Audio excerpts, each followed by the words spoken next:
que ir a visitarlo, voy a yo empecé a pasarme de la esta garantía. Vamos a ver qué pasa. Vamos a ver qué pasa.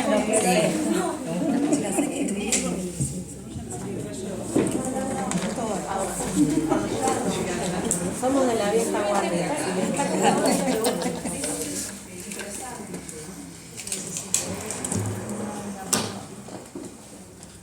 ¿Te puedo pedir una foto sola antes de comenzar? Sí, obvio.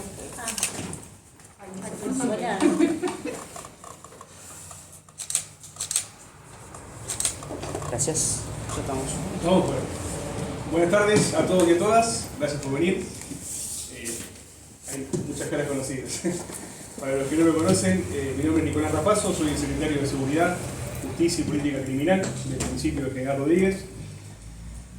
Estamos acá con un panel de lujo y bueno, nos parece súper importante esta propuesta, esta charla, sobre todo en General Rodríguez, donde hoy casualmente tuve una reunión en Puente 12 con funcionarios del Ministerio de Seguridad y tenemos una señal de alerta en Rodríguez, que es que el 35% de los llamados al 911 son por violencia familiar y eso se concentra los días domingos.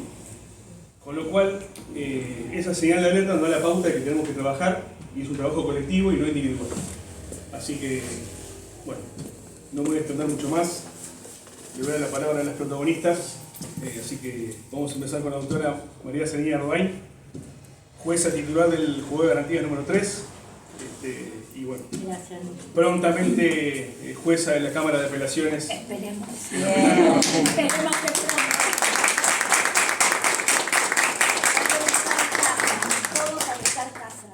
Busquemos. Bueno, gracias a todos y a todas. Gracias, Romina, por venir a visitarnos. Así que vamos a hablar un poquito para darte la palabra y poder escucharte. Bueno, acá, como dijo Nico, soy jueza de garantías hace 13 años, ¿no, chicos? 13 años que venimos trabajando en el departamento. Fue el primer juzgado en General Rodríguez, porque abrimos el departamento, así que fue todo un suceso. Y bueno, desde el inicio, no con la magnitud de ahora, porque se iniciaba, ¿no?, todo este tema, trabajamos en el tema de violencia de género, que como dijo Nico es una alerta. En nuestro juzgado, no me dejan mentir, ocupan con los abusos sexuales más del 50% de nuestras causas. Así que eso demuestra que venimos trabajando con todo el municipio, en el departamento, con los municipios, con los servicios locales, con el colegio de abogados, acá de hora que nos para de hacer capacitaciones y jornadas, con la policía. Recuerdo con Ana que hicimos unas jornadas con las comisarías de acá de General Rodríguez para facilitar el acceso a la justicia a estas víctimas que paseaban por todas las comisarías y no les tomaban las denuncias, y hasta que no llegaban a la comisaría de la mujer nadie se las tomaba. Después de unas jornadas que hicimos, con el paso del tiempo hemos logrado que todas las comisarías tomen las denuncias de violencia de género, y también la forma, hemos charlado la forma en que debe tomarse esa denuncia, no es cualquier denuncia, es una mujer que ha transitado por muchísimos sucesos permanentes en el tiempo, con escalada de violencia, y que finalmente, un montón de sucesos, que algunos típicos y otros no, hasta que finalmente se animó a denunciar. Entonces esa denuncia tiene que tener un montón de requisitos, una contención especial, una privacidad también especial, tratamiento determinado. Bueno, sobre eso hemos trabajado. Por lo menos no hemos visto en causas como nos ha pasado, que contó, ¿te acordás? En una causa que una mujer que contaba en las propias actuaciones que había pasado por un montón de comisarías hasta llegar a la comisaría de la mujer, no volvió a pasar. Así que fue un paso importante. Siempre digo, recién empezamos porque nada alcanza. Desde el juzgado, como jueza, también estoy convencida que merecen este tipo de causas tratamiento, una mirada especial que logra, que falta concientizar sobre esto. Son causas especiales, son causas diferentes, desde su estructura, que no está formada por un hecho, como dijimos, donde se analiza no ese hecho que fue denunciado, sino todo un contexto de género, un contexto antes y concomitante, donde no hay pruebas, donde solo, a diferencia de otras causas, máximo tenemos la declaración de la víctima. ¿Por qué? Porque son delitos que pasan dentro de 4 paredes, donde tenemos al agresor y a la denunciante. Entonces, ¿cómo podemos tener la rigidez que tenemos para valorar la causa como si fuera un robo, si no hay otras causas? Los instrumentos internacionales, la Corte en el fallo Ortega ya nos habla de la amplitud probatoria. Este contexto que abarca también la situación de la mujer. Seguramente nosotros que trabajamos con droga sabemos que esa mujer muchas veces ha llegado a vender droga en una situación de vulnerabilidad o una sumatoria, ¿no?, de situaciones de vulnerabilidad, el llamado interseccionalidad, ¿no? Entonces seguramente es una mujer que tiene 7 hijos, que no llega a comer, que bueno, muchas veces en esta cadena de droga la han captado para obtener sus medios económicos para alimentar a sus hijos. Entonces, todo esto no se nos puede olvidar. Esta mirada, esta llamada diligencia, debida diligencia que deben tener, que exigen este tipo de causas. Yo recién hablaba con Romina que soy bastante criticada o cuestionada en el departamento judicial por las pocas libertades que doy a los acusados de este tipo de causas, que no es por caprichoso, que yo no quiero violar ningún derecho de los imputados ni privarlos de su libertad. No, es que también merecen un trato diferente, una mirada diferente. Los peligros procesales también son diferentes, porque si estamos diciendo que la víctima es la prueba más importante que tenemos, vamos a darle la libertad al agresor al día siguiente porque la pena en expectativa es nada, son unas amenazas simples. Ahí es también donde, donde se atraviesa esta mirada especial en todos los aspectos de la causa, desde su desigualdad. Muchos dicen, bueno, pero estamos violando el principio de igualdad porque estamos desfavoreciendo al imputado. No, ya estas causas nacen con una desigualdad. La característica que tienen estas causas, que las detectamos con esta mirada agudizada, es la desigualdad, es la discriminación, es la sumisión. Por eso el propio código dice, no basta la declaración de la víctima para detener.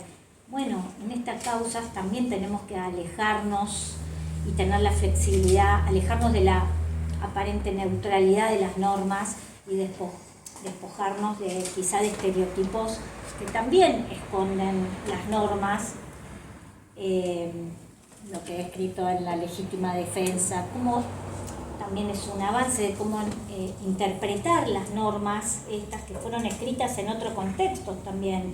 Bueno, es deber de los jueces y de las juezas de también una valoración, nuestra sana crítica debe ser despojada de estos estereotipos culturales, patriarcales.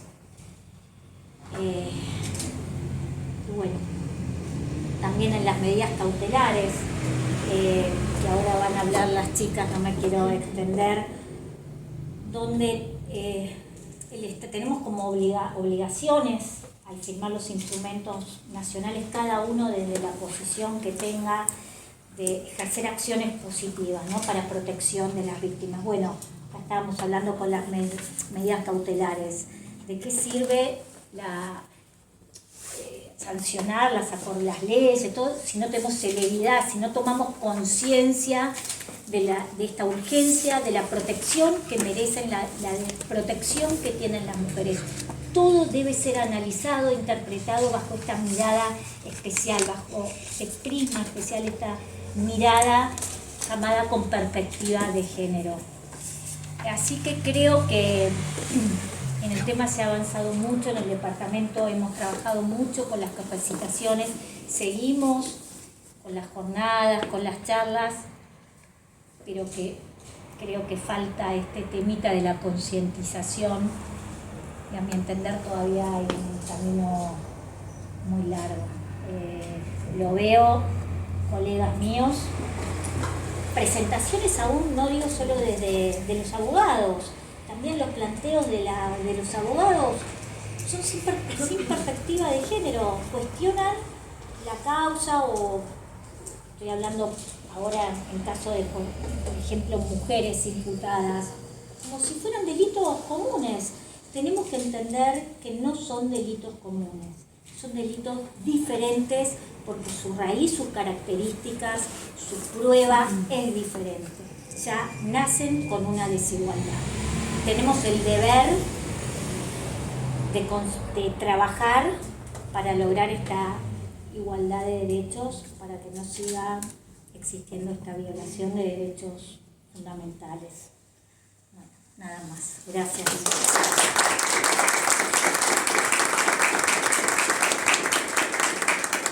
Gracias, Eli. Gracias. Bueno, ahora la doctora Verónica Pitela. Vero es fiscal a cargo de la Fiscalía número 8 departamental. Hoy ella se desempeña en Moreno. Con lo cual, adelante. Gracias Nico, gracias por la invitación y por venir, Leo también.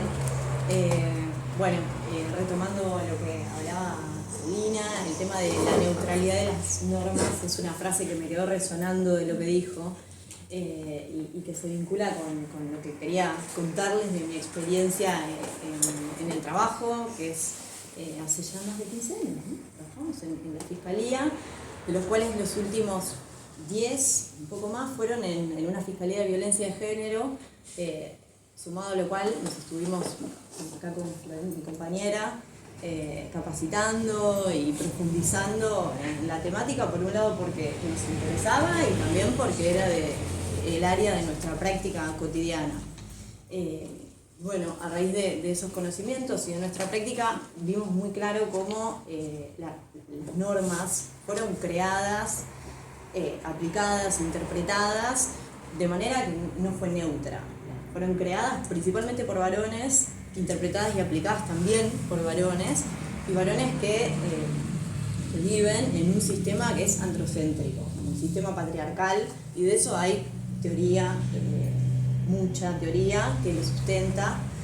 No es un tema ideológico o una moda, como veo que últimamente se quiere sostener, sino que es un tema sociológico, cultural, del que tenemos que ser conscientes porque nos habla de una desigualdad estructural entre el hombre y la mujer.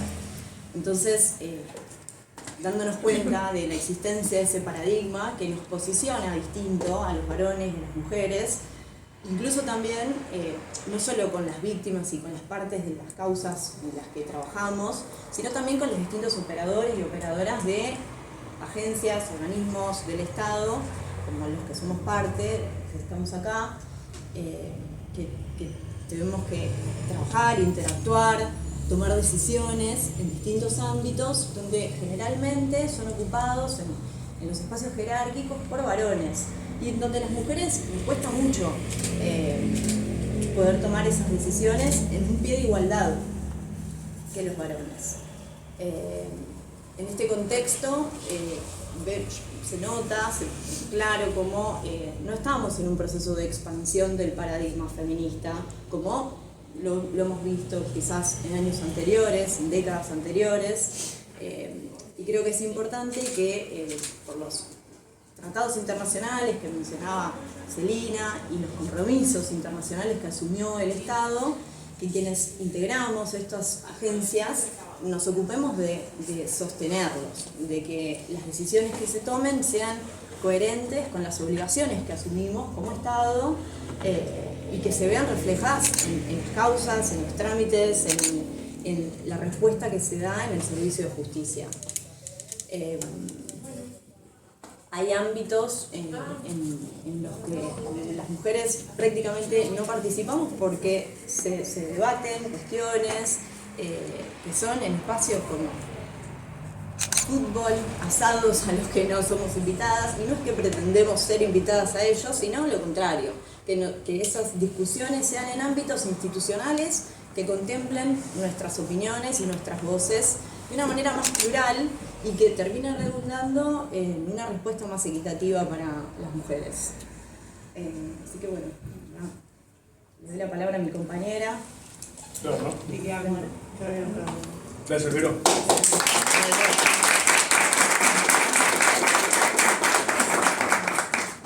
Florencia Toscano, fiscal de nuestro distrito, de General Rodríguez. Bueno, gracias Nico por la convocatoria, un placer la verdad estar compartiendo con ustedes y obviamente apresta para sentarme cualquier mesa en la que se discuta esta temática, en la que se hable de esta temática, porque me parece que es algo súper importante y de más vigencia, como decía Vero, hoy en día. Yo siempre hablo con Vero porque con Vero somos un tándem, de hecho ya casi somos un tándem con Celina también, porque somos de las pocas que siempre nos sentamos en los paneles a hablar un poco, a veces parece de lo mismo, pero a reforzar y de stickers. Claro, de stickers, para reforzar un poco la labor que estamos haciendo acá.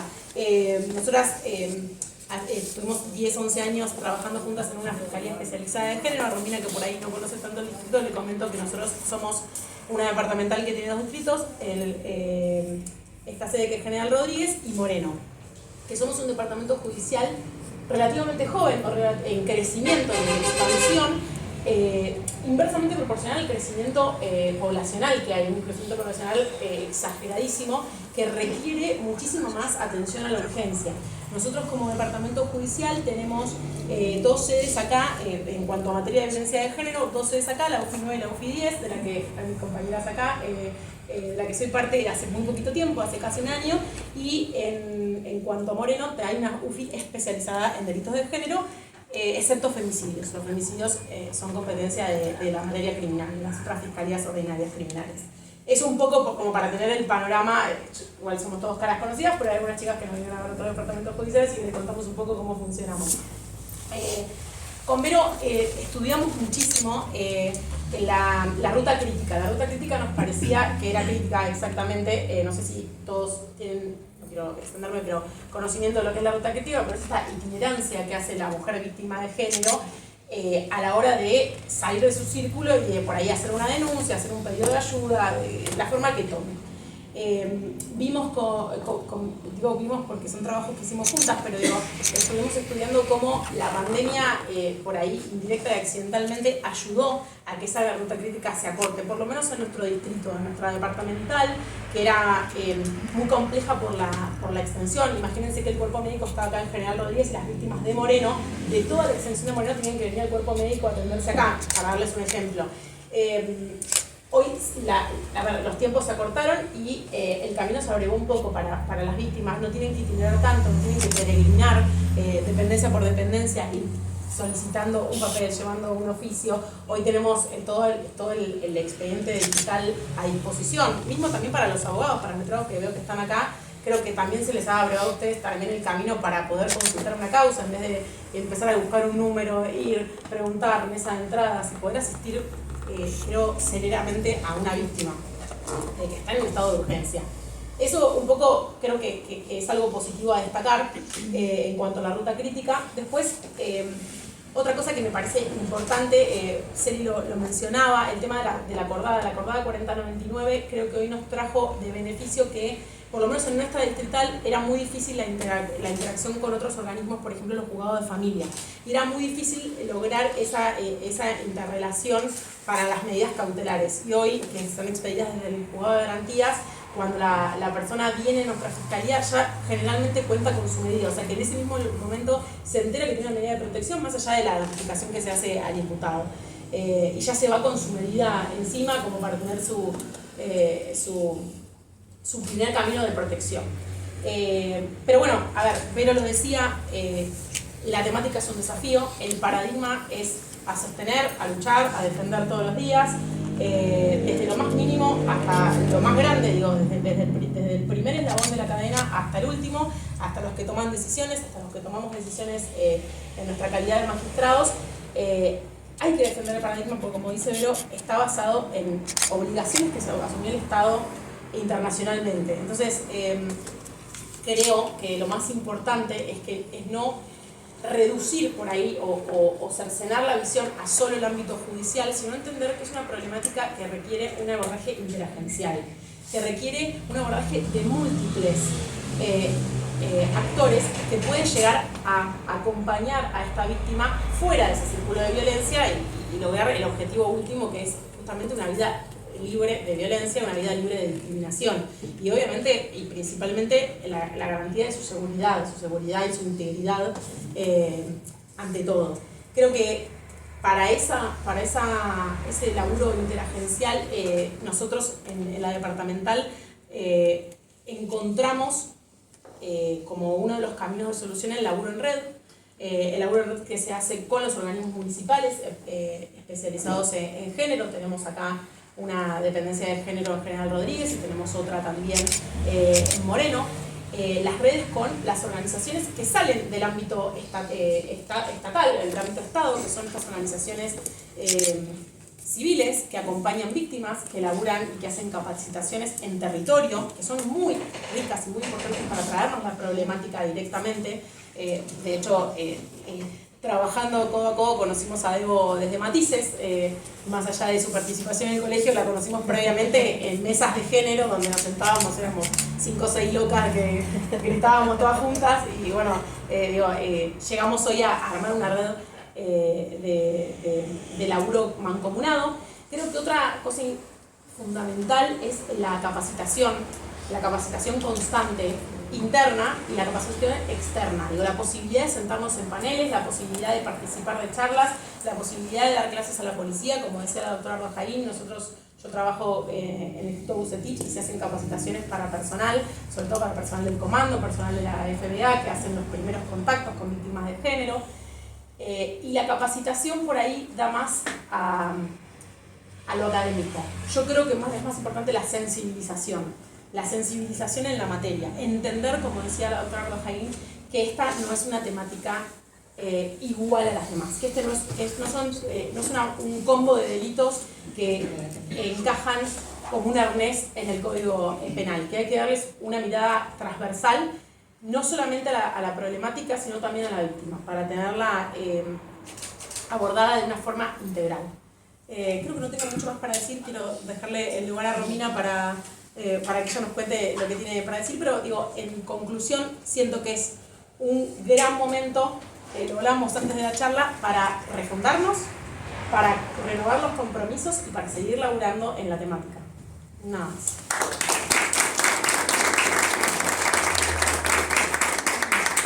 Gracias, Flor. Bueno, ahora sí, la doctora Romina Cultura, directora provincial de Políticas de Género y Derechos Humanos del Ministerio de Seguridad, el ministro Javier Alonso. Bueno, no voy a cansar de repetirle y agradecerle a Javier y a todo el equipo, porque desde que asumí en enero trabajamos codo a codo en Rodríguez, y bueno, es algo para destacar, porque no siempre ocurrió en Rodríguez. Así que, Romy. Bueno, muchas gracias por la invitación, compañeros, compañeras, colegas. Un gusto estar acá porque me parece que siempre estos espacios son necesarios, más en un momento de retrocesos en la discusión sobre esta temática.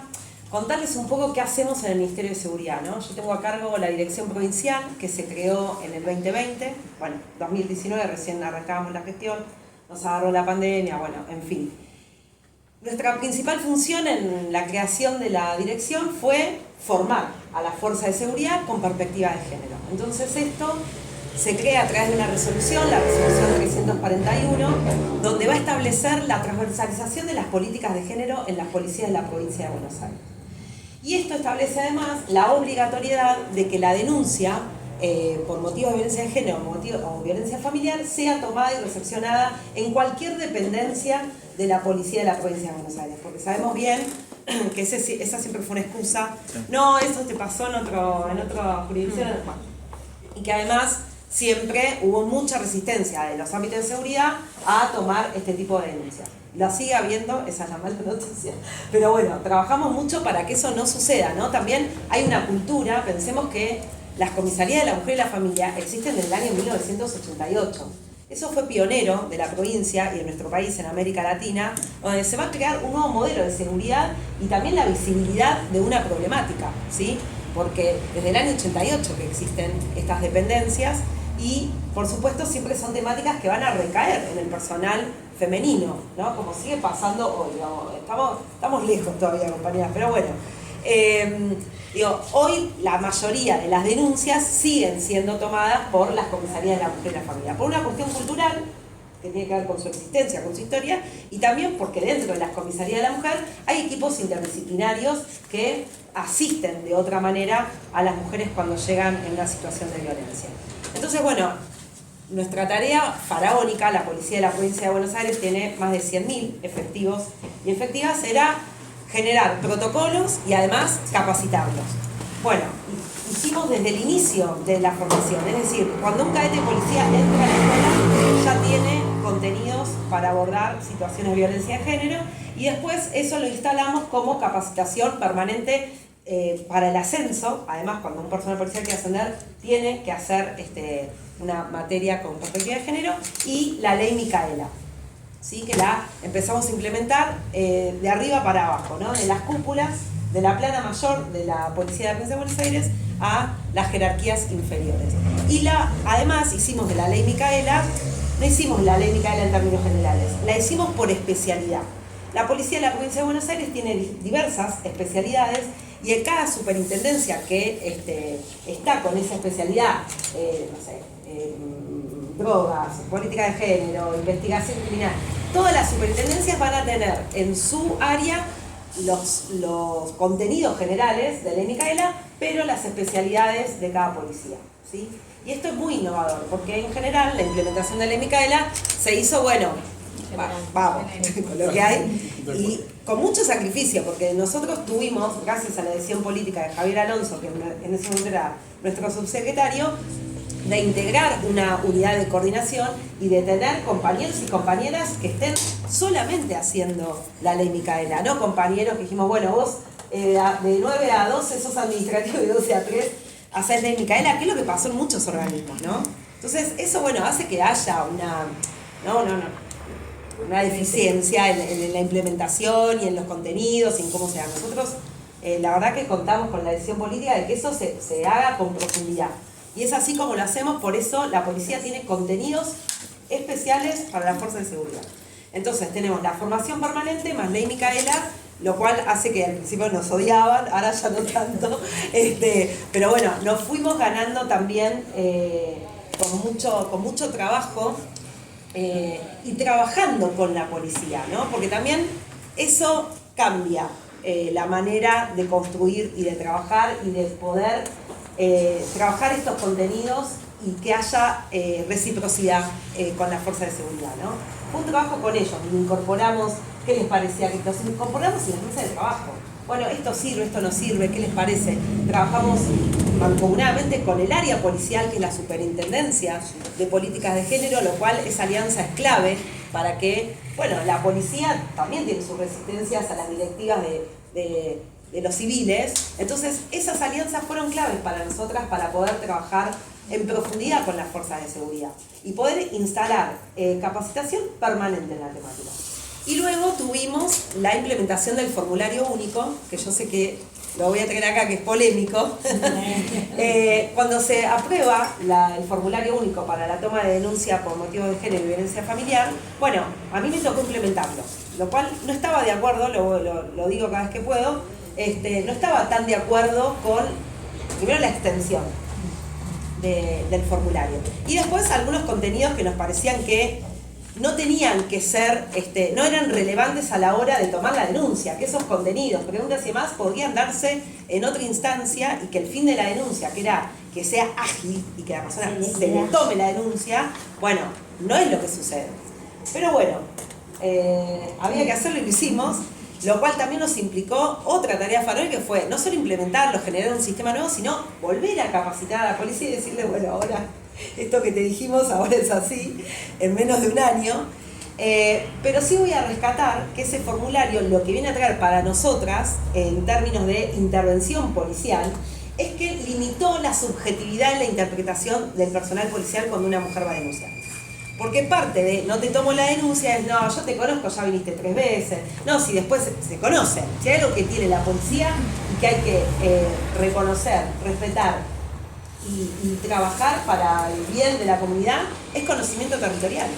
Entonces, ese conocimiento territorial, bueno, opera para bien y para mal. Entonces, ¿qué pasaba? En las cuestiones de violencia por razones de género, bueno, operaba muchas veces para mal y era, no te tomo la denuncia, ya viniste 3 veces, bueno. Con el formulario y la implementación de la escala de predicción de riesgo, esa subjetividad se corrió. Porque acá te está diciendo, esto es de riesgo, esto no es de riesgo, lo que tenés que preguntar, esto no tenés que preguntar. Con muchas resistencias, no digo que no las haya, pero se fueron corriendo y eso lo vemos en las capacitaciones, ¿no? Bueno, tu tarea profesional es dar cumplimiento a esta normativa, las cuestiones personales, esto que decíamos, los tratados internacionales, las leyes. ¿Qué pensás y qué no pensás? Sos un funcionario público y lo tenés que cumplir. Entonces, si te parece que esto está buenísimo, mejor, y si no te parece que esto está bueno, lo tenés que cumplir porque sos un funcionario público. Y tenemos que hacer que esto cumpla la normativa. Bueno, la toma de denuncia, el formulario único, establece esa escala de predicción del riesgo y hace que la subjetividad del personal policial quede al margen, ¿no? Entonces, a la Fiscalía le llega riesgo alto, riesgo bajo, con todas las críticas y cuestiones que yo siempre digo, son temáticas que nunca podemos decir, esto ya es, acá llegamos al mejor. No. Principalmente nosotros estamos todo el tiempo, además por la tarea que tenemos, diciendo esto no funciona, esto hay que cambiarlo, esto, ¿no? Bueno, porque es una temática muy compleja y muy dinámica, ¿sí?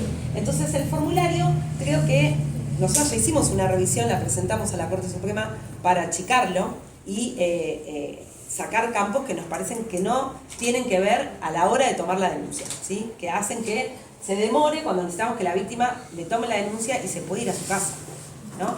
Bueno, eso nos llevó como dirección y como ministerio un gran trabajo de, además, formar a las fuerzas de seguridad, pero también nosotras lo que vemos es que en esto de que pensamos era un poco la idea del encuentro, la estructura, ¿no? El problema estructural de la violencia. Bueno, ¿qué pasa? También tenemos áreas de género que están muy precarizadas, con profesionales que no tienen perspectiva de género, o que no pudimos, digo, el Poder Ejecutivo, porque la implementación del formulario tiene responsabilidad del Poder Ejecutivo, poder instalar, tanto en el Ejecutivo como en el Judicial, parámetros, ¿no? Una metodología de trabajo, es decir, bueno, esto es el riesgo bajo, esto es el riesgo medio, esto es el riesgo alto, y actuamos con un ABC, que es dinámico, por eso repito, decir, estas son las respuestas que tenemos para dar. Creo que en general eso funciona, pero me parece, como hablábamos antes, que hay que refundar nuevas articulaciones, nuevas respuestas, sobre todo porque tenemos una sociedad que está en retroceso con respecto a la mirada de las violencias por razones de género. Entonces hay que refundar esas miradas, hay que refundar las intervenciones, pero sí tenemos que saber, porque somos profesionales, que hay un ABC de intervención, que decís, che, esto no puede pasar, ¿no? Entonces, ni para el Poder Judicial, ni para el Ministerio de Seguridad, ni para las áreas de género, esto no puede pasar.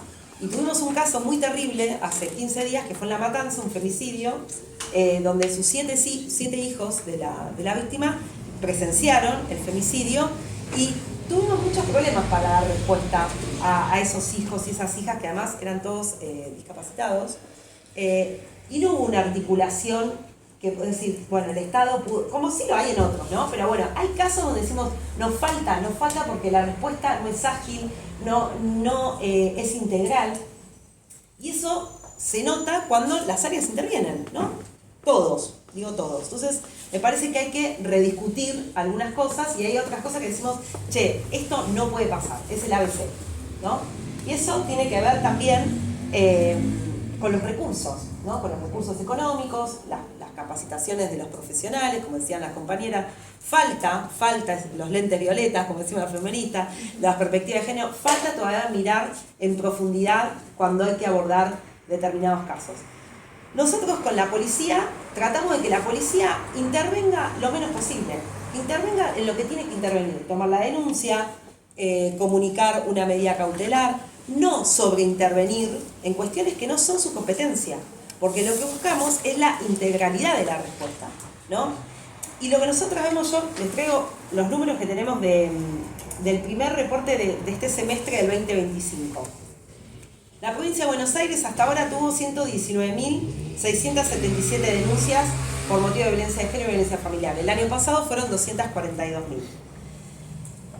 Y acá me parece que el dato es importante porque nos marca el camino por donde tenemos que ir. El 66,7% no configuran delito y 33,3% configuran delito. Nosotros siempre decimos que esto es la punta del iceberg, ¿no? Esto no quiere decir que es la foto real de la violencia por razones de género en la provincia de Buenos Aires, es mucho más.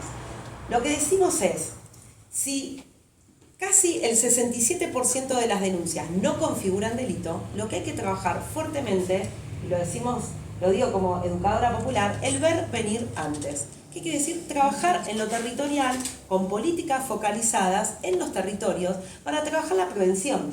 Y la prevención principalmente tiene que ver con la independencia económica de las mujeres. ¿Por qué? Porque además, otro dato, la ocupación, las personas en situación de violencia tienen empleos no registrados el 42%, es decir, que están en una situación de precariedad. Desocupadas casi el 12%. Entonces, este dato lo que nos habla es de mujeres que, por lo general, esto no necesitamos el dato, nosotras lo sabemos bien, necesitan tener trabajo formal, oportunidad real para salir de esa situación de violencia. Ni hablar cuando tenemos que poner una perimetral y la víctima y el agresor viven en la misma manzana, en el mismo terreno, porque están en condiciones de extrema vulnerabilidad, ¿no? Entonces, la respuesta penal termina siendo una respuesta, un parche a una situación, pero que no le da una respuesta de fondo, ¿no?, a las mujeres que están en situación de violencia. Y me parece que este número de casi 67% no configuran delito, nos obliga a tener miradas más integrales, más focalizadas, que tienen que ver con prevenir la violencia por razones de género, ¿no? Entonces, nosotros, lo digo pensando desde el Poder Ejecutivo, tenemos que pasar de un Estado que reacciona a un Estado que transforma sus políticas, ¿no? No solo que reacciona ante cuando ya la mujer está muerta o estamos en una situación gravísima. Tiene que ser un Estado que transforma, que sanciona la violencia, pero que modifica las condiciones que la generan. Y eso es cambiar las estructuras. Hay que ir por las condiciones las estructuras que generan la violencia, porque la violencia es una estructura histórica, ¿sí? Sabemos que muchas veces aún, como digo, no hubo respuesta en algunos casos, en otros hubo todas las respuestas, y aún así, por estas condiciones estructurales donde la mujer vivió más de 15 años en una relación violenta, no tiene construida su subjetividad, no tiene construidos lazos afectivos, no pudo lograr su independencia económica, y por más que el Estado dio respuesta, tampoco la pudimos sacar de la situación de violencia. Entonces me parece que no solo tenemos que castigar a quien ejerce la agresión, sino que tenemos que desarmar las condiciones que generan la desigualdad estructural de las violencias por razones de género. Nosotros cuando pensamos la seguridad y la intervención de la policía, es una seguridad con un enfoque de derechos, ¿no?, con una política integral. Eso decimos el paradigma de la seguridad ciudadana, ¿no? Cuando el paradigma de la seguridad ciudadana, a partir de la democracia, sale de que las fuerzas de seguridad solo tienen que reprimir y controlar, y pasamos a un enfoque de derechos humanos, donde la policía es parte de un eslabón en la comunidad que tiene que dar respuesta, integrándose además con las organizaciones sociales, que coincido con las compañías, son fundamentales para refundar estos pactos, porque son muchas veces las que están en los territorios dando respuesta y acompañando, sino que tenemos que, cuando el Estado desampara, cuando no puede articular su respuesta, hay una sensación de desamparo y además perpetuamos esta violencia estructural.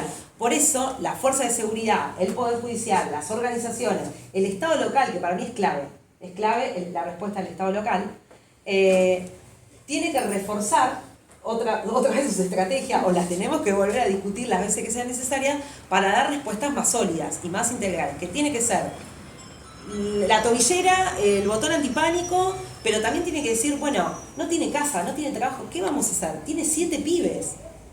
Bueno, ¿qué vamos a hacer con otra deuda histórica, ¿no? Hablar de niños, niñas, adolescentes que están, son víctimas además de este tipo de situaciones, pero bueno, eso será para otra discusión. Bueno, ¿qué vamos a hacer? Bueno, tenemos que poder dar respuestas integrales, y muchas veces, para nosotras, fue fundamental en estas discusiones pensar cómo trabajábamos con los varones. Nosotros en el Ministerio de Seguridad creamos, post femicidio de Úrsula, en el 2021, el programa socioeducativo para policías sancionados o denunciados por motivos de violencia de género y violencia familiar. A partir de que creamos el programa, que es pionero en el país, no hay otro programa que trabaje con varones de fuerza de seguridad como trabajamos en el Ministerio de Seguridad. Ya pasaron más de 3.000 efectivos por el programa, y que además la violencia por razones de género es la primera causa de denuncia en asuntos internos. Como decías vos, compañero, cuando los intendentes cuando se sientan a ver en el multiagencia, bueno, vamos a ver el delito del robo, violencia de género, ¿les parece bien? No puede ser. Bueno, sí, porque estos son los números, son altísimos. Y no logramos, aún después de nuestro hito del 2015, ese clamor social que puso en agenda pública y política las demandas de nuestro sector, no logramos, si bien hubo un aumento de las denuncias y demás, no logramos dar una respuesta que no sea la tradicional, ¿no? Ni hablar ahora que tenemos un desmantelamiento de las políticas de género. Y políticas sociales, porque no son solamente las políticas de género, son también las políticas sociales. Entonces, cuando vemos los números, cuando vemos los números de asuntos internos, decimos, ¿cuál es el principal problema de la fuerza de seguridad? La violencia por razones de género. Bueno, tenemos que hacer algo. Entonces, nosotras entendemos que hay que trabajar con los varones, además de rediscutir algunas estrategias.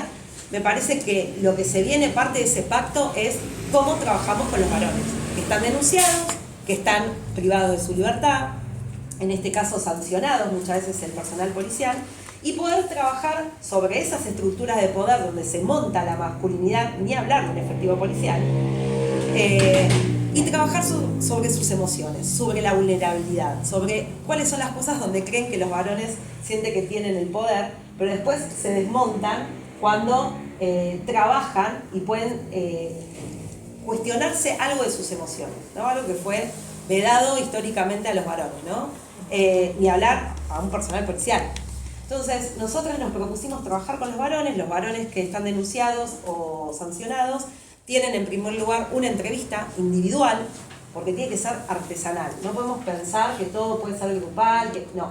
Tenemos que trabajar de manera artesanal, que nos lleva más tiempo, ¿sí? Porque podría decir, ya pasaron 7.000, tenemos 2 años de retraso de la cantidad de personal denunciado que tenemos. Entonces, yo te podría decir que los tratamos a todos si hiciera masividad, ¿no? Con el personal policial. Tuvimos la decisión política, que también Javier Alonso apoyó, de ir uno por uno, y sentarlos y ver cada caso particular. ¿Cuál es el historial de la denuncia? ¿Cómo son las denuncias que tiene el personal policial en la institución? Que a veces son de violencia institucional, de otro tipo de violencia. Eso ya te muestra un perfil reflexivo, ¿sí? ¿Y en qué condiciones está? ¿No? Muchas veces hay algo que no nos podemos olvidar cuando pensamos en esto, y no pasa en el personal policial, entiendo que en muchos de los casos, es que la mayoría del personal policial proviene de los sectores populares. Y la mayoría del personal denunciado son sub-30. ¿No? Entonces las nuevas generaciones no es que entendieron que la violencia... No. Entonces, entender esas condiciones es poder ir desarmando, ¿no? Las desigualdades. Muchas veces, y yo lo cuento, mis amigas que están ahí atrás van a decir, otra vez va a contar lo mismo, pero no importa, que es muchas veces cuando yo armé el programa y participaba de las entrevistas y veía, los hacemos ir sin uniforme, porque parte del uniforme es parte de su masculinidad. Entonces veíamos cómo ese personal policial venía vestido a las entrevistas y decíamos, no tiene para comer este tipo. menos va a pagar la cuota alimentaria, y si lo hago venir de Bahía Blanca una entrevista, bueno, llega y la mata. Entonces, dijimos, a las entrevistas, a la participación de los talleres y demás, van a ser efectivos que no vivan a más de 70 kilómetros. Y todo lo demás es un montaje virtual que tenemos, porque lo que queremos es que cese la violencia, no que aumente. Entonces, si el tipo no paga la cuota alimentaria, no llega a fin de mes, hace 200 horas extras, y encima lo hacemos venir para un taller de masculinidades, bueno, nos mata a todas. Entonces, no podemos obviar esas cosas. Pensar los casos significa, hay cuestiones generales, pero hay cuestiones particulares que tienen que ser atendidas. Entonces, este personal policial tiene una entrevista individual donde lo admitimos o no. Ojo, no todos pueden estar en grupos, ¿eh? Hay algunos que, no, mejor sigamos con entrevistas hasta que baje un poco la espuma y pueda integrar un grupo, que además tenemos mucho en cuenta las jerarquías. No puede haber alguien de jerarquía superior en ese grupo, porque si no haría que ese efectivo no pueda hablar. Y en cada entrevista, por supuesto que no vamos a estar siendo cómplices, ¿no? Pero uno empieza a entender por qué se ejerce la violencia, ¿no? Muchísimos casos tienen que ver con el pago de la cuota alimentaria. Eso por supuesto que ya es una violencia en sí misma, pero eso es un gran desencadenante de otro tipo de violencias dentro de una familia, de una pareja. Y poder trabajar uno a uno y según criterios que tenemos de riesgo, que tienen que ver no solo con la denuncia, sino con cuestiones institucionales del personal, los derivamos a distintos talleres, ¿sí? Después le hacemos un seguimiento y demás. Bueno, al principio fue terrible, porque venían a dejarnos el uniforme, nos han puesto alarma encima, pasó de todo. Después se corrió la bola de que los tratábamos bien, entonces empezó a decir, no, te tratan bien la feminazis. Entonces, bueno, nos empezaron como a querer, porque muy lejos está de nosotros de que no tenemos poder de sancionar ni de juzgar, sino al contrario, generar un espacio de escucha. Un espacio de escucha donde esa persona puede decir qué fue lo que pasó, qué es lo que entiende él de la denuncia, qué fue lo que su visión de la situación, ¿no? Y ya esa primer parte entendemos que genera un gran terreno fértil para hacerse preguntas. Nosotros queremos que se vayan con preguntas. No decimos, bueno, ahora ya todos entendieron. Pero dicen, bueno, sí, yo le tendría que haber hablado de otra manera, no, me parece que no, tiene razón, doctora, pasó esto. Eso, que además de la resistencia de los varones de trabajar en espacios terapéuticos y demás, es impresionante el efecto positivo que tiene. Ni hablar que después, cuando ven que a otros varones en el grupo le pasa lo mismo, bueno, eso genera preguntas, pero a la vez una especie de contención, ¿no? Un pacto implícito, ¿te acuerdas? A vos te pasa lo mismo, a mí me pasa lo otro. Bueno, eso para nosotras es una gran satisfacción y donde decimos, este es el camino para trabajar las violencias estructurales, ¿no? Trabajar con los varones, permitirle sacar a los varones de vos sos el macho agresor y acá lo único que vamos a hacer es condenarte. No es el camino y lo podemos decir porque ya van 4 años de implementación del programa y es más, tenemos varones que nos han pedido volver o nos han pedido ir a otros dispositivos cerca de su municipio. Bueno, y esto cuesta mucho también por la misma resistencia que tiene la sociedad con el personal policial. Por eso nosotras dijimos, tiene que haber un dispositivo propio, ¿no? Donde el personal pueda sentir que, bueno, la institución lo aloja, no lo expulsa. Por eso también genera más violencia, ¿no? Entonces, bueno, como parte de esto de pensar cómo desarmamos las condiciones de las violencias estructurales, tiene que ver con esto, con trabajar con los varones. Me parece que eso es fundamental, que hay que generar instancias de formación, ¿no? Porque no todos nosotras cuando lo hicimos no había mucho donde agarrarse, fue medio prueba y error. Dijimos, bueno, esto funciona, esto no funciona, dupla, no, mujeres sí, mujeres no, varones. Fuimos probando, porque además las políticas públicas tienen que estar permeables a las modificaciones. No podemos decir, no, es esto así, esto no va a cambiar. No, tenemos que permitirnos decir, si esto no funciona, cambiémoslo, ¿no? La política tiene que buscar esa ductilidad, ¿no? En su aplicación. Entonces, esto de pensar, primero el límite de las respuestas tradicionales, ¿no? La denuncia, la tobillera, el botón antipánico, eso tiene un límite. No hemos frenado ningún femicidio, con las respuestas tradicionales. Es más, lo que sabemos es que el 80% de los femicidios no tuvieron denuncia previa. Entonces, en esto de ver venir antes, es cómo trabajamos en los territorios con las cuestiones particulares de los territorios.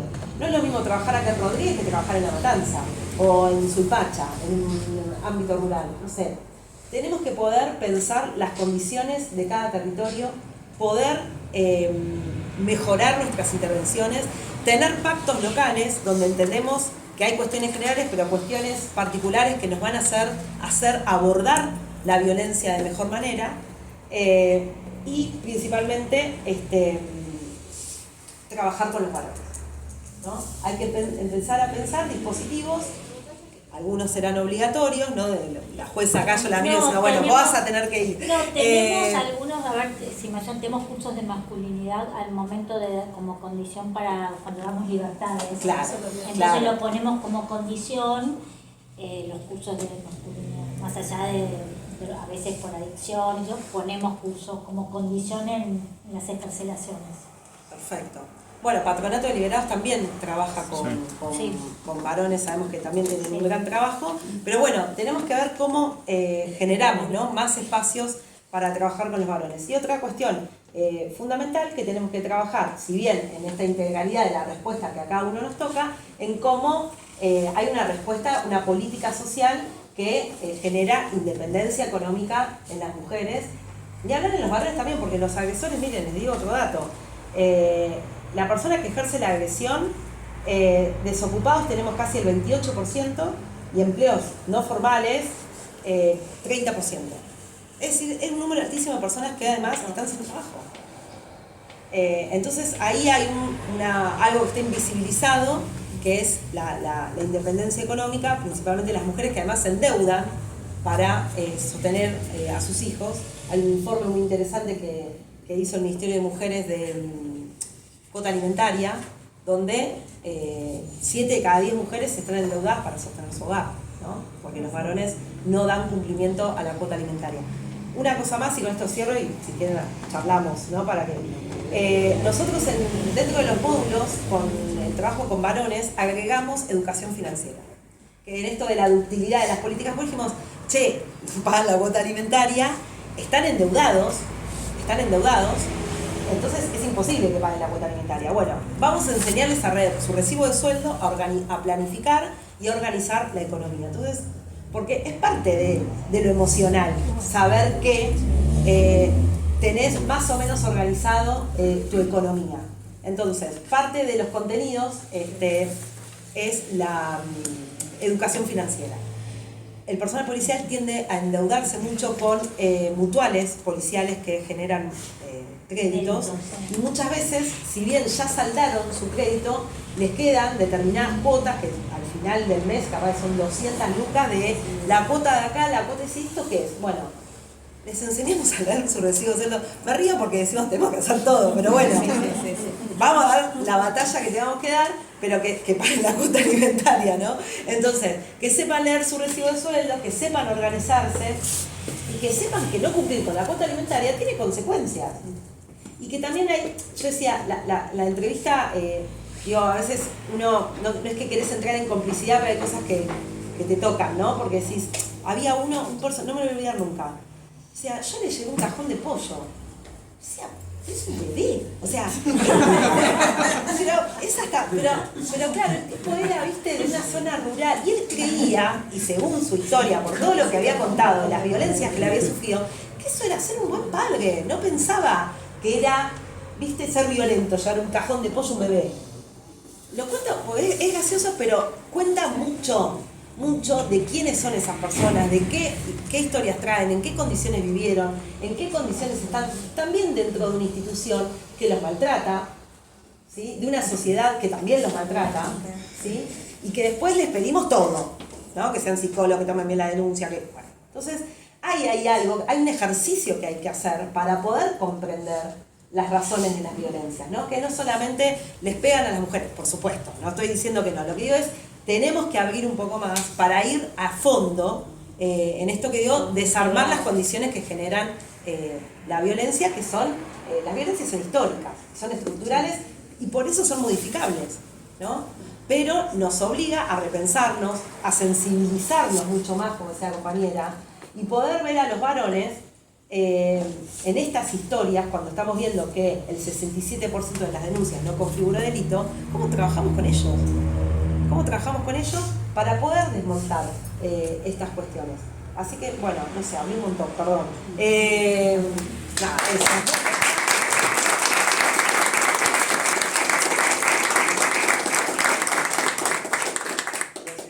Romy. No, por favor. Súper interesante. Bueno, vamos a terminar con la doctora Débora Ganá, directora del Instituto de Derecho de la Mujer y Género del Colegio de Abogados. Débora además fue diputada provincial, no lo dice acá, pero lo voy a decir yo. Fue diputada de la provincia de Buenos Aires en el periodo 2019-2023, ¿no? Así que bueno, te cedo la palabra. Gracias, Nicolás. Bueno, una posición rara, porque siempre las estoy moderando. Así que bueno, es un honor para mí poder aportar algo más a este panel. Yo me hice como un subtítulo a la propuesta de hoy y voy a hablar brevemente, intentaré, sobre política pública con perspectiva de género en instituciones no gubernamentales en articulación con organismos estatales, que era un poco lo que nos convocaba hoy, ¿no? Y la verdad que me fui anotando lo que hablaron todas y bueno, creo que estábamos todas en sintonía cuando preparamos nuestras palabras. Celina al principio hablaba de desigualdad estructural en las víctimas de delitos, en las mujeres criminalizadas y las que son imputadas por delitos, pero que bueno, hay que tener una valoración especial. Entonces ahí yo entro en analizar nuestra institución como colegio de abogados y abogadas y en las ONG que también Verónica, Florencia y Romina también mencionaba la importancia dentro de la ruta crítica y también en mi doble rol hoy como integrante del colegio de abogados y como una de las fundadoras de Matices, muchos y muchas acá conocen nuestra ONG, que hace 11, 12 años ya que estamos en Moreno y 5, estás por ahí Susi, 5 acá en Rodríguez, ahí está una integrante de nuestro equipo de Matices acá en Rodríguez, así que me parecía importante mencionar este doble rol, ¿no? De una institución como el Colegio de la Abogacía. Lo voy a instalar porque, es una lucha que tenemos interna, ¿no? También cambiar, es simbólico, cambiar el nombre, acá está mi colega y compañera Ana Motino, que, nos está llevando trabajo, pero lo vamos a lograr instalar. Dentro de los colegios de abogados, nosotros tenemos varias herramientas para poder trabajar con perspectiva de género. Una de las herramientas para acompañar dentro de las comunidades, por ejemplo en esta departamental tenemos 2 sedes del consultorio jurídico gratuito. Hoy quedó Selene, que está por ahí, se fue, ahí levanta la mano, se fue Febe, pero ellas son 2 integrantes del consultorio que tienen una tarea fundamental que es coordinarlo junto a Julia Taguada, que hoy no nos pudo acompañar, que es la directora del de la comisión. Y yo me traje algunas cifras de los temas frecuentes que son consultados en el consultorio jurídico. El primero es alimentos, se lleva el mayor porcentaje, comunicación, segundo lugar, tercero, cuidados personales, cuarto, protección contra la violencia familiar. Los consultorios jurídicos, algunos lo saben, están reglamentados y coordinados por Colproba y todos tienen en mayor o menor medida la misma forma de atención. También de formación, porque tratamos de que las y los integrantes de los consultorios, que a veces son todavía estudiantes del último año y otras veces, abogados y abogadas que quieren emprender, las primeras experiencias como abogados y abogadas, y algunos que salen sorteados. Porque como sabrán, cuando juraron ser abogados de la matrícula, juran defender a los pobres declarados tales, una de las pocas carreras que defienden a esta calidad del ser humano. Y Moreno General Rodríguez, nuestro consultorio jurídico gratuito, es el que más consultas tiene en toda la provincia. Son 20 colegios de abogados y en este momento, estas son las cifras de septiembre, tenemos el 22,52% de consulta en relación al segundo lugar, San Martín, que es el 15,5%, San Isidro 10,18% y La Matanza el 8,56%. Lo que no tenemos es el análisis de, bueno, ¿por qué nosotros más? ¿Por qué La Matanza, que hay más población? Y uno dice, bueno, por ahí hay localidades que podrían llegar a necesitar más acompañamiento o acceso a la justicia. Bueno, no tenemos ese análisis, pero sí lo que podemos hacer es el análisis en nuestra departamental de acuerdo a la articulación que tenemos del colegio de abogados en relación a la red que comentaba Flores, bueno, qué circunstancias nosotros tenemos en particular, ¿no? Entonces, ahí tenemos una limitación, porque el consultorio jurídico solamente, como les mencioné, asesora en cuestiones de, por ejemplo, el fuero de familia, estas cuestiones. En cuanto a protección contra la violencia familiar, hoy en día nuestro consultorio, yo hablo en nombre de Julia, pero pedí autorización, bueno, articula mucho, y esto es lo que mencionaban las colegas, es la articulación en red con las agencias y las áreas municipales de género y las organizaciones también. En general se derivan esas situaciones porque no tenemos dispositivos adecuados para brindar, por ejemplo, un abordaje integral o inclusive a veces el asesoramiento específico en género. Entonces lo que hacemos desde hace unos años, desde que está Julián en el consultorio, es articular, inclusive con policía.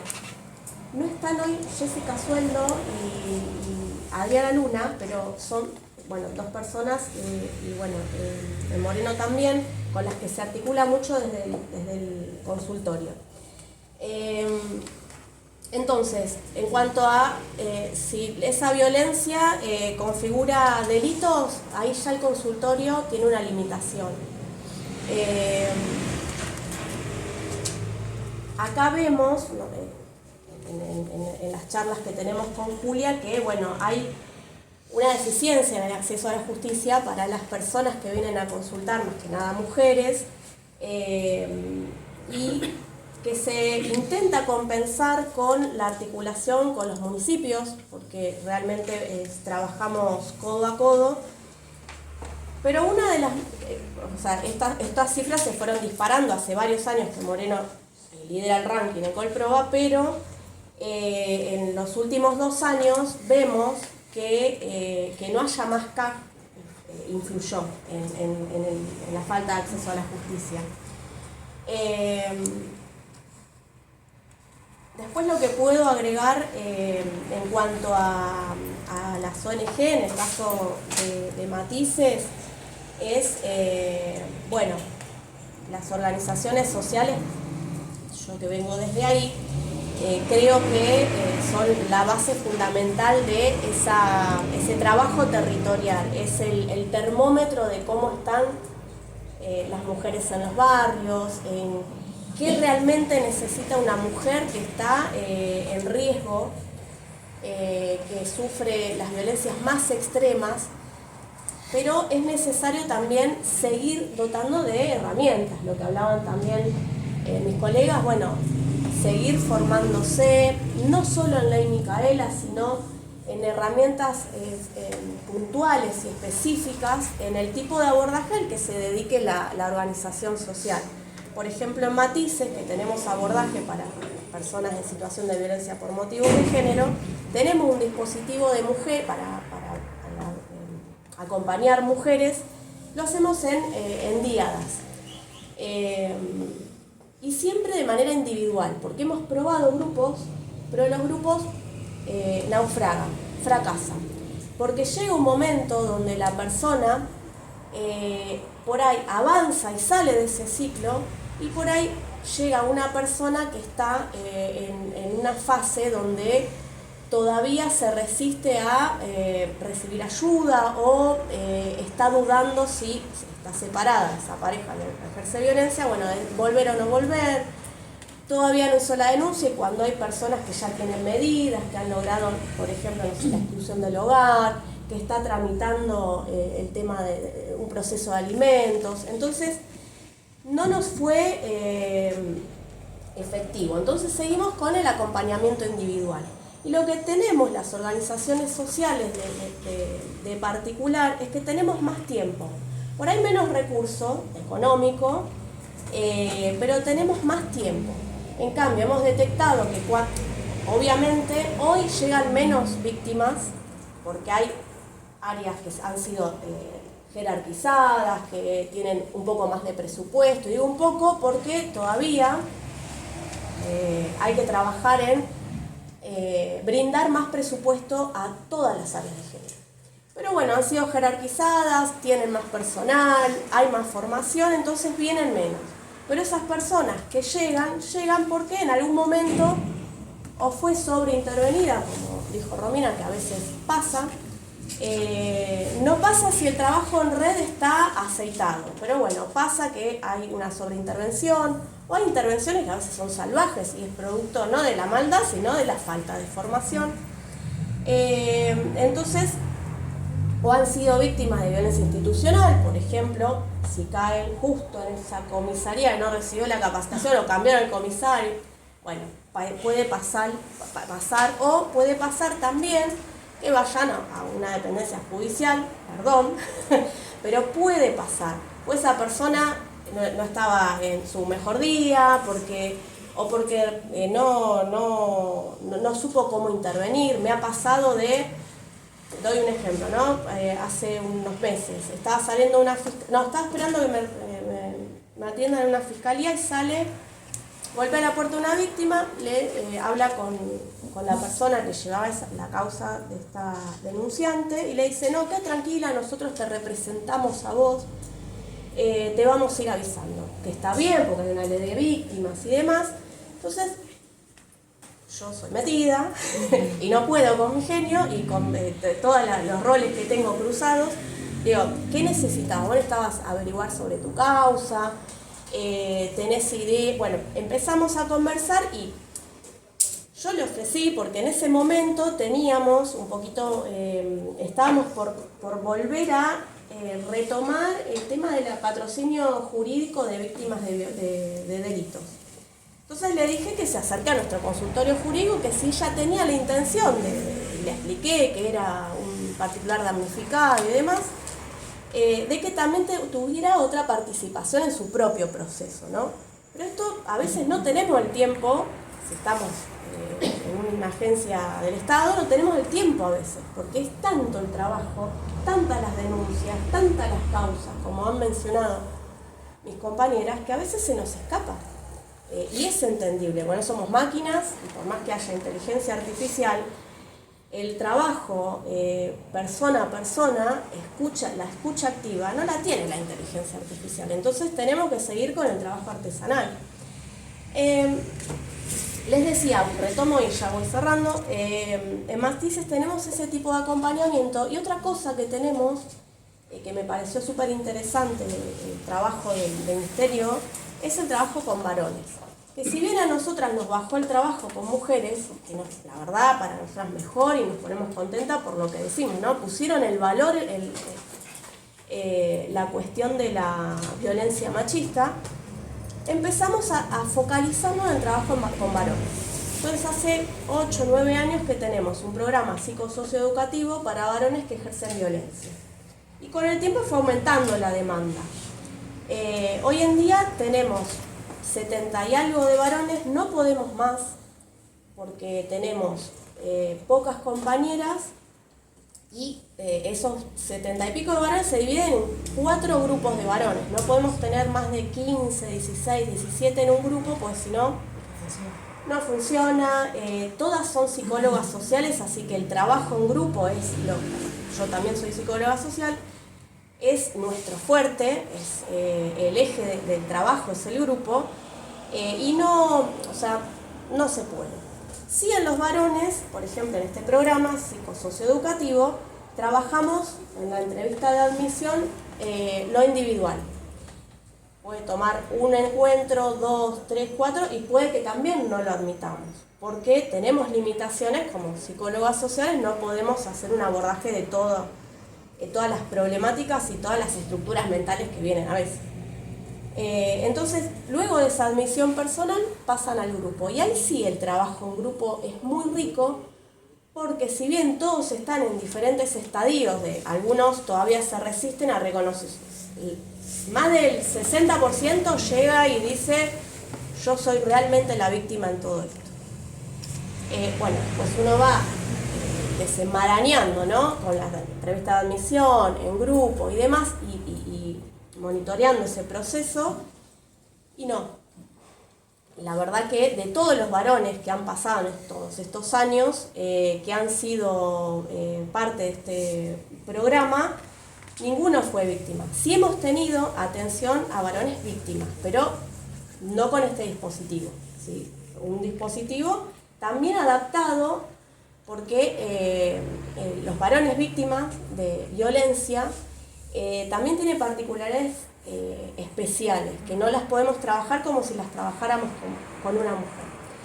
Entonces en este programa también trabajamos cosas similares que trabajan en el ministerio, y muchas veces nosotras, la diada son 2 mujeres, ¿sí?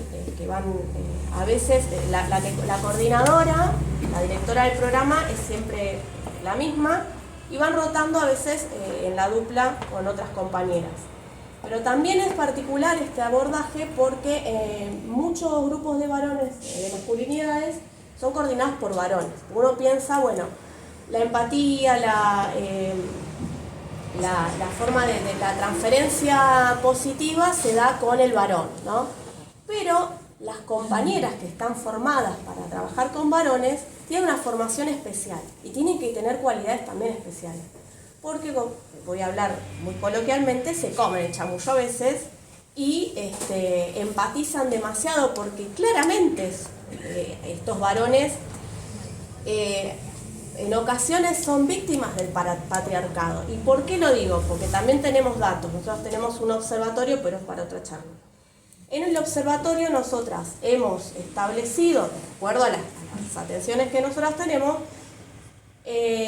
depende el año porque va variando, casi el 50% de los varones que vienen a atención reconocen, no tenemos la certeza porque algunos no lo reconocen jamás, que han sido víctimas o de abuso sexual infantil o de maltrato infantil. Entonces tienen características particulares y especiales también esos varones que ejercen violencia, y hoy en día tenemos un 90%, yo diría el 95% de varones que vienen judicializados.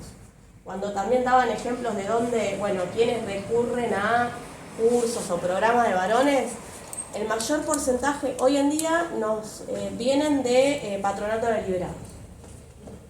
Así que yo estoy a 321 de ir al patronato a provincia, es que por favor mándenos por lo menos cuaderno y virome, porque yo no claro. Después vienen muchos de capital en procesos de abuso sexual, de tribunales orales criminales de allá. Muchos vienen por suspensión de juicio a prueba. Y les decía, tenemos 4 grupos, 3 de violencia por razones de género, violencia familiar, y uno especial que es de varones agresores sexuales. Y nosotros decimos agresores sexuales porque así lo dicen técnicamente, y en lo judicial se dice así, pero bueno, nosotros la verdad que nos hace ruido agresor. Pero la cuestión es que solo recibimos aquellos varones que están imputados por abuso sexual simple. Porque a veces, si bien están bien imputados, bien procesados y bien condenados, esas conductas en algunos varones se pueden modificar. Por lo que decía Romina, porque hay particularidades, hay algo en la historia personal que se puede trabajar. La gran mayoría no. De hecho, algunos vienen imputados por abuso sexual simple y en realidad es contra un niño y cuando empiezan a desarmar el relato de esa persona encuentro tras encuentro, ya pasó y pasó también en el trabajo, con compañeras de trabajo, con personas adultas, con niños, con niñas. Entonces ahí se empieza a complejizar la labor y llega un momento donde, bueno, hay que cerrar el trabajo con esa persona porque es inabordable. Ese es el trabajo de las organizaciones sociales y también, como les comenté, bueno, articulamos con las agencias del Estado, con otras organizaciones sociales y para ir cerrando y no aburrir más, ambas instituciones, tanto el colegio como las ONG, nos parece fundamental el trabajo en las mesas locales intersectoriales de género.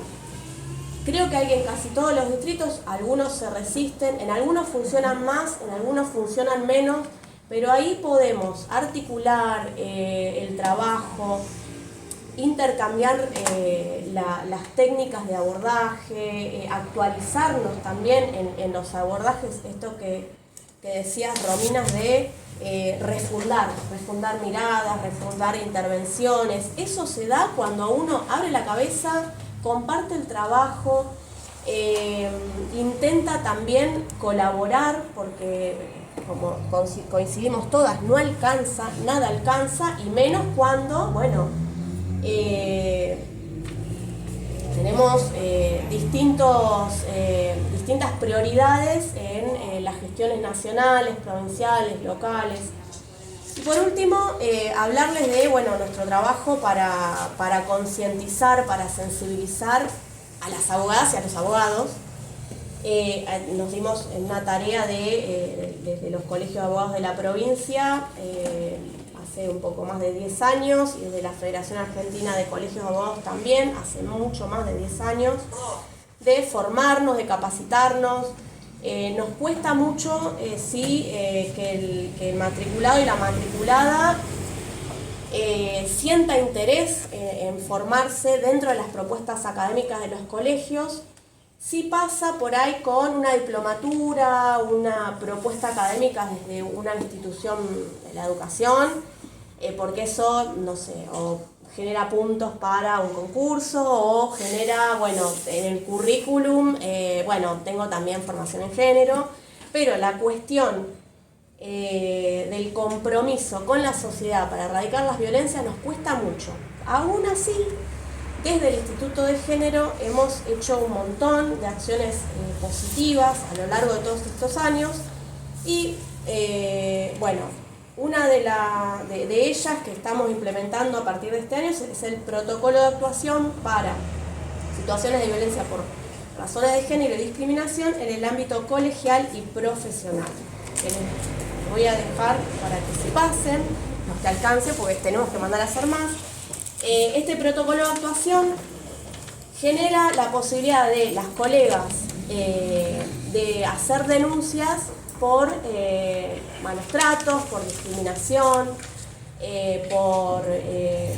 nos ha pasado situaciones de abuso verbal también.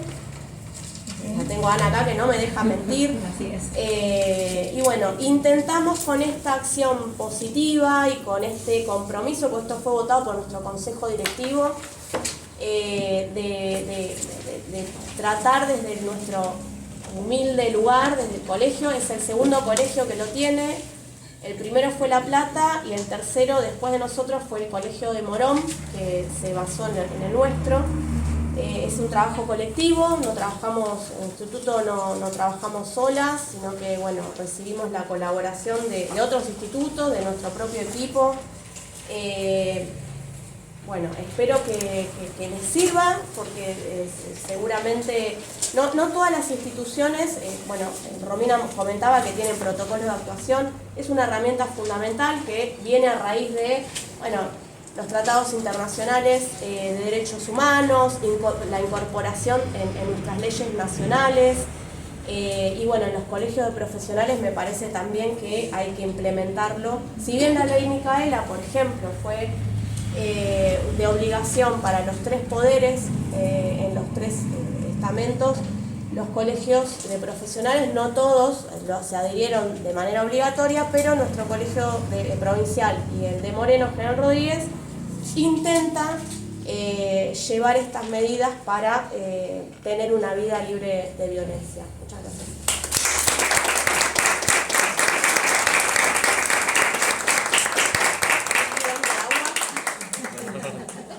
Gracias a todos y a todas por venir. Bueno, gracias a las... Sí, sí, ¿Habrá alguna?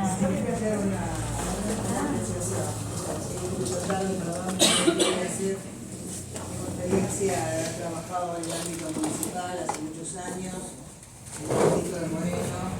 Fuimos pioneros en el tema de trabajar con las mujeres en los barrios, trabajar muchísimas cosas. Y creo que el factor fundamental es el hacinamiento que se ha generado en tantos años y que la gente vive lamentablemente en situaciones edilicias que son inmodificables en la fecha. Mucho se ha hecho, pero no ha alcanzado. Creo que es una raíz fundamental del trabajo donde Estado municipal, como lo hablaron, es fundamental con la escuela, de poder trabajar integralmente, conjuntamente con la justicia, para resolver las problemáticas de base que son las económicas, la infraestructura, el hacinamiento y todo lo que ya vivimos y sabemos. Y por otro lado, quería comentar que creo que hay un problema que no se habló acá, que es el concepto de familia, volver al seno de la familia, que es lo que se ha destruido, porque esta cuestión de que los abuelos crían a los hijos, los padres se van, y con respecto a la resolución de las problemáticas son el problema de las modificaciones. Uno avanza en una causa y el que es el deudor tiene la viveza de cambiar permanentemente o de trabajo o de domicilio. Eso ralenta totalmente la situación de poder accionar sobre la defensa de la mujer, en este caso sobre una cuota alimentaria, el régimen de visitas y todo lo que se habló. Creo que ahí habría que ver cómo se puede trabajar colectivamente para ver de qué manera se puede enganchar esa persona que hábilmente genera, y no hablo de clases sociales, porque esto ha pasado en los ámbitos de un country, como de un taller mecánico o el resto. Bueno, quería aportar un poquito lo que yo conozco, lo que tengo como experiencia. La primera casa que se hizo en Moreno para de resguardo para la violencia de género, que en aquel momento no estaba como hoy, la hicimos nosotros, que es la casita de colores, la casa de colores, que la maneja la entidad a través de Cáritas, y creo que falta eso, muchos más hogares para que en el momento de la violencia ejercida y la falta de acción inmediata la mujer se pueda resguardar, o al hombre llevarlo a un ámbito para que no avance en situaciones más complicadas. Un aporte por experiencia y sigamos trabajando. Gracias, Claudia. Gracias, Claudia. ¿Quién quiere preguntar? Yo tengo para Romina. Si las duplas son mujeres. No, justo eran mixtas las duplas pedagógicas, después las pasamos a varones porque no les hablaban directamente. Entonces dijimos, bueno, y ahora son mixtas otra vez porque fuimos como diciendo, no, tiene que funcionar. Entonces volvimos a la dupla mixta y ahora también tuvo que ver con las resistencias a la implementación del programa en el inicio, ¿no? Después cuando se corrió la bola, ¿no? Nos tratan bien, ¿no? Creo que eso hizo que podamos funcionar con duplas mixtas, sí. Pero bueno, podemos hacer otro encuentro hablando de estos abordajes que no se conocen y que también no hay criterios unificados o no tenemos, digamos, una especialización en abordajes para trabajar con varones. Fuimos todos medio diciendo, bueno, esto hay que hacerlo, no sabemos cómo, pero lo vamos a hacer igual. Y no hay mucho. Y experimentando. Nosotros también trabajamos con psicólogos sociales. Sí. Somos los mejores. Esas disputas de reincidencia respecto de esas personas que atravesaron por ese programa. Mira, lo estamos midiendo. Ya, en la próxima encuentro te traigo el número. Estamos en eso porque no tenemos el número, pero sí creemos que es bastante bajo. Porque ya los mismos profesionales conocen a los participantes. Claro. No, como esto tiene un proceso institucional, ¿sí? El personal policial llega, en primer lugar, por la denuncia que se efectúa en asuntos internos. Asuntos internos deriva a Sanidad, que es quien hace una evaluación con personal médico, y después nosotras la intervención socioeducativa, ¿no? Que tiene un recorrido institucional. Y también no generamos en el expediente de asuntos internos una vinculación directa, pero sí generamos un informe que asuntos internos puede hacer una vinculación o no. Con la víctima. No, con el denunciado. Jamás con la víctima. Si la víctima es policía, sí. Ah, ok. Solo si la víctima es Sí. policía. Johnny. Para quienes no me conocen, yo soy el funcionario del Poder Familiar número 2. Algo que quiero destacar, que hizo mención la doctora Toscano, es la acordada 4099, de cómo nos vino a cambiar al foro de familia, cómo nos ayudó en tener esta respuesta inmediata en cuanto a las medidas cautelares, la formulada la denuncia. La gran pelea con familia. Destaco que fue un aliciente, si bien destaco que es necesaria esa medida cautelar de forma inmediata, nosotros tenemos la ventaja de contar con un equipo técnico. Esa es nuestra gran carencia, Eso es lo que discutimos. que no la tenemos y a veces por desconocimiento, porque no somos el fuero especializado, nos cuesta mucho. Nosotros los tenemos en pleno turno y nos cuestan más las medidas cautelares que las detenciones, porque no es lo nuestro. No tenemos, perdóname, no tenemos los profesionales. Confiamos ciegamente en este formulario y en lo que dice. Es muy difícil para nosotros. Pero para nosotros es un aliciente en el sentido de que una denuncia formulada un sábado de la madrugada no espera al lunes donde esté el juzgado de familia en funcionamiento, sino que obtenemos una medida cautelar. Yo veo los horarios en los cuales dictan una medida de protección, la verdad que eso es destacable, y después nosotros nos llega ya con la medida cautelar dictada y darle el tratamiento interdisciplinario que necesita, dar intervención a la Secretaría de Género, al dispositivo de varones, dar distintas herramientas para el siguiente abordaje. Yo siempre digo que la violencia no se agota en la medida cautelar, darle seguimiento integral. Una medida urgente. Totalmente, pero quería destacar esto de la modificación de la acordada 4029, por lo menos para el pueblo de familia. Era un chiste igual.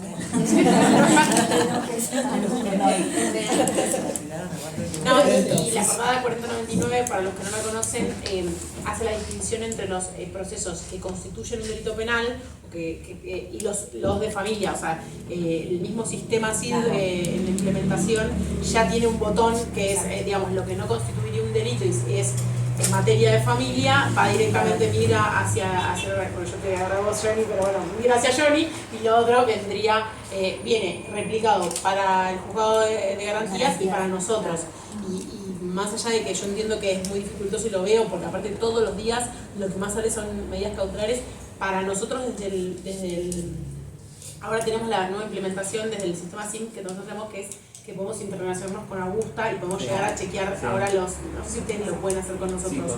Que eso está bárbaro, pero la realidad es que nosotros artesanalmente lo habíamos construido nos habían permitido tener una clave y constatábamos en el momento el expediente y por ahí imprimíamos la medida, pero fíjense que hoy viene la víctima y ratifica que ya se va con su medida en la mano. Eso es, para mí no tiene precio, sobre todo por la dificultad, que no lo dije cuando hablamos, que tiene la víctima, más allá del acceso a la justicia, es el sostener lo que implica el proceso.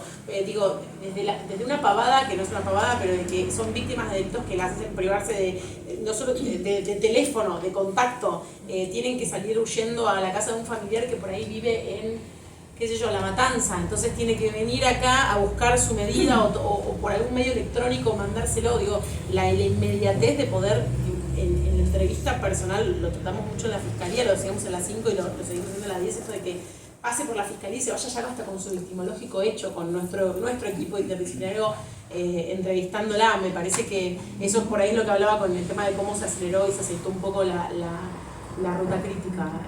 Es eso. Una cosa más, creo que me olvidé, porque estás diciendo esto.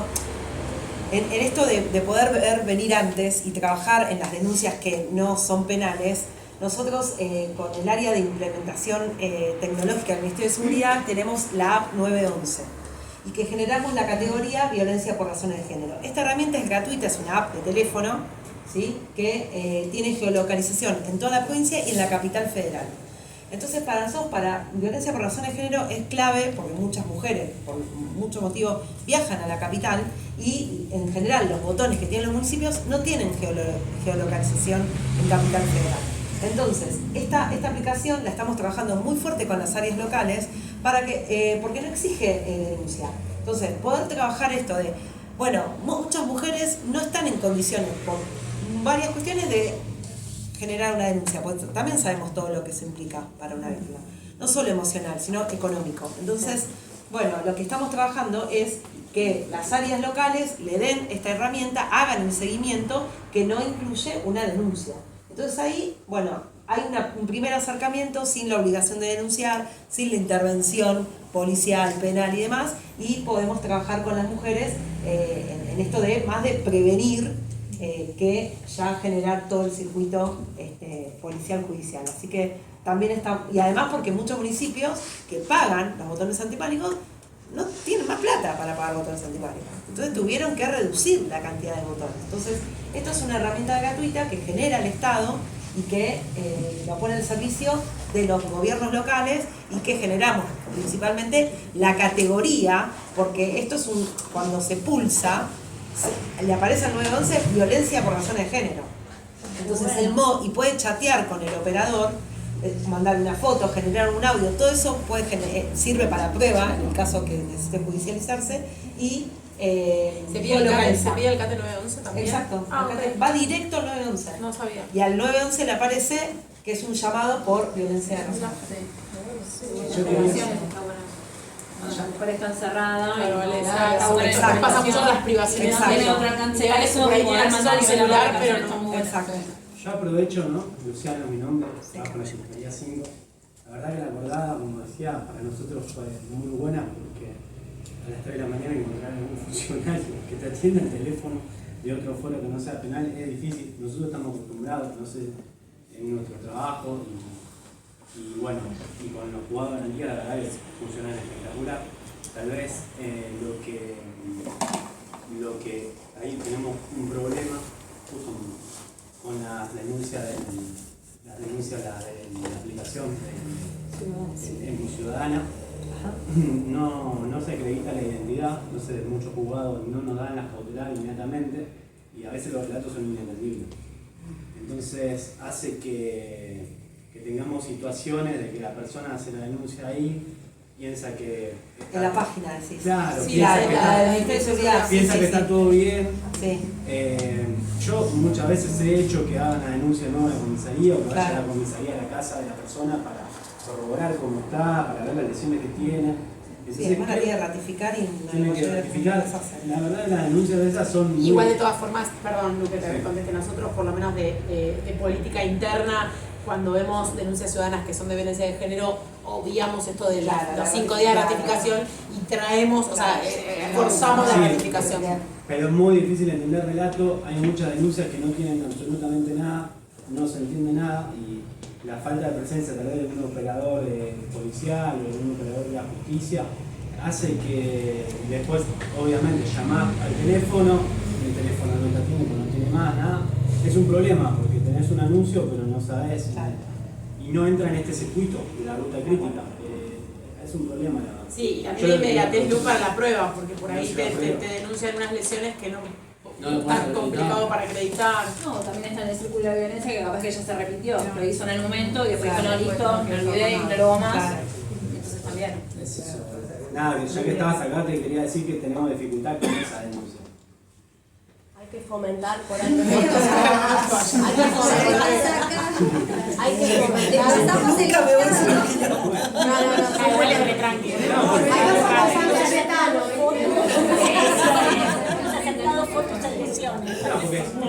Es una persona abierta, nota que traigan estas herramientas, que muchas veces traen desde los ministerios, y replicarlas.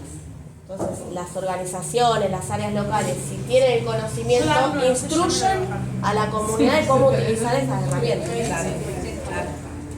Otra cuestión que se suscitó también con la acordada es que quizás ante una denuncia de violencia familiar o de género, los juzgados de garantías tienen que resolver sobre situaciones que como no tienen el equipo interdisciplinario, que por ahí sí tienen familia, casos como el cuidado de una persona con discapacidad, que quizás es mayor de edad, o la restitución de determinados objetos que hay que hacerse con carácter de urgente, pero por ahí... Una exclusión de hogar.